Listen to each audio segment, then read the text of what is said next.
What was the Battle of Stirling Bridge? Have you ever wondered how a smaller force can defeat a much larger army? The Battle of Stirling Bridge is a perfect example of this. This battle took place on September 11, 1297, during the First War of Scottish Independence. It featured Scottish forces led by William Wallace and Andrew Moray against the English army commanded by John de Warenne, the Earl of Surrey, and Hugh de Cressingham. Stirling was a key location because it controlled the main crossing point between northern and southern Scotland.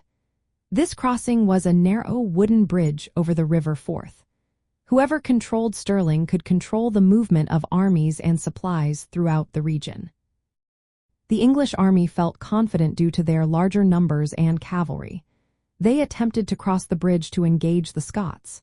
However, the bridge was so narrow that only 2 horsemen could cross side by side. This limitation slowed down the English advance significantly.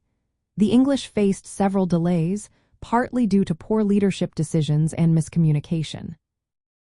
On the other side, William Wallace and Andrew Moray had positioned their forces on the north bank of the river. They used the terrain to their advantage. As the English vanguard, led by Hugh de Cressingham and Sir Marmaduke de Thweng, began to cross the bridge, the Scots launched a well-timed attack. Scottish spearmen formed defensive lines on higher ground, while archers inflicted heavy losses on the English cavalry. The Scots executed a flanking maneuver that cut off the English forces from retreating back across the bridge. The narrowness of the bridge made it impossible for the English to retreat in an organized manner. Many English soldiers were killed or forced into the river, where some tragically drowned. During the fighting, the bridge itself collapsed, further trapping the English troops. The battle ended in a decisive Scottish victory, with significant English casualties. Estimates suggest around 100 cavalry and 5,000 infantry were killed. This defeat showed that well-organized infantry could overcome a larger, heavily armed cavalry under the right conditions.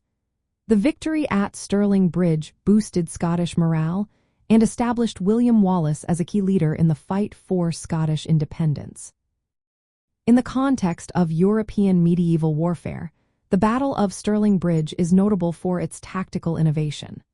A smaller, less equipped force managed to defeat a larger army by effectively using the terrain and their strategic positioning. This battle marked an important moment in the Scottish resistance against English domination during the late 13th century.